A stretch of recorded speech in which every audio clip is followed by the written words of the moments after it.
क्रम का पहिया और बूढ़ा भिखारी। शहर के सबसे पोश इलाके में अमित की एक बड़ी कपड़े की दुकान थी।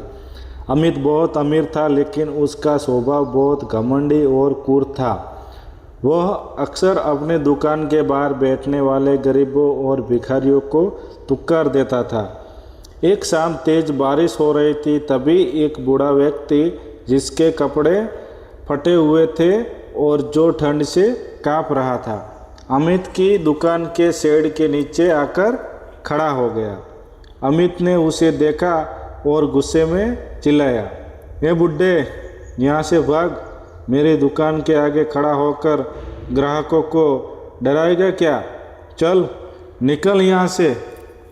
बूढ़े ने हाथ जोड़कर कहा, "बाबूजी, बाहर बहुत तेज बारिश है, बस थोड़ी देर खड़ा रहने दीजिए।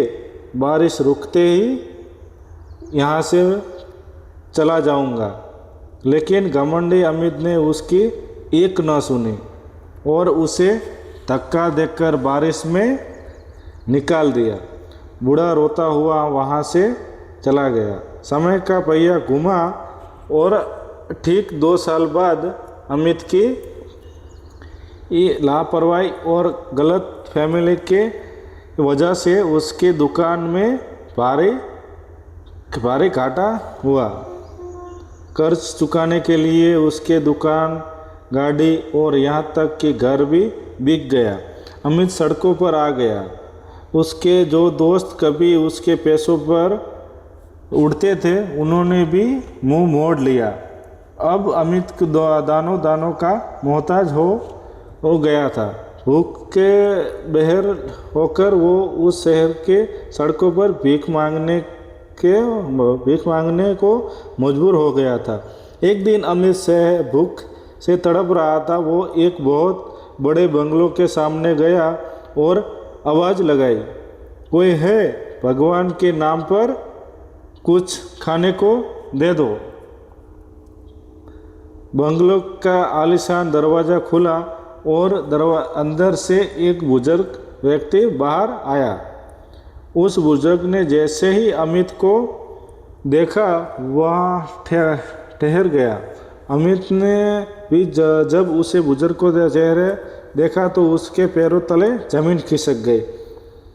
ये वही बूढ़ा व्यक्ति था जिसे 2 साल पहले अमित ने अपनी दुकान से धक्का देकर निकाला था।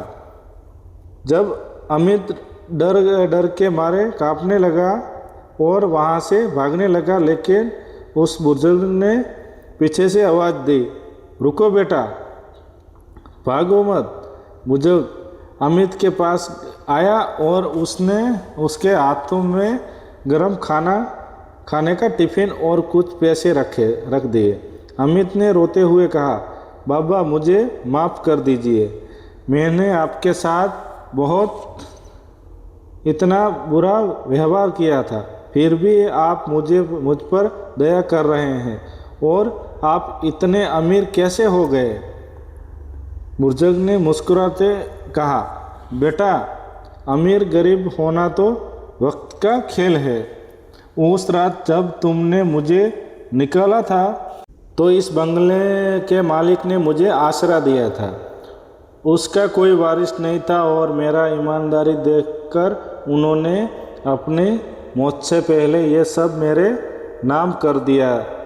मैं तुम्हारा सिर्फ ये सिखाना चाहता हूँ कि वक्त बदलते देर नहीं लगती। जब तुम्हारे पास सब कुछ हो तो घमंड मत करो, बिल्कुल दूसरों की मदद करो।"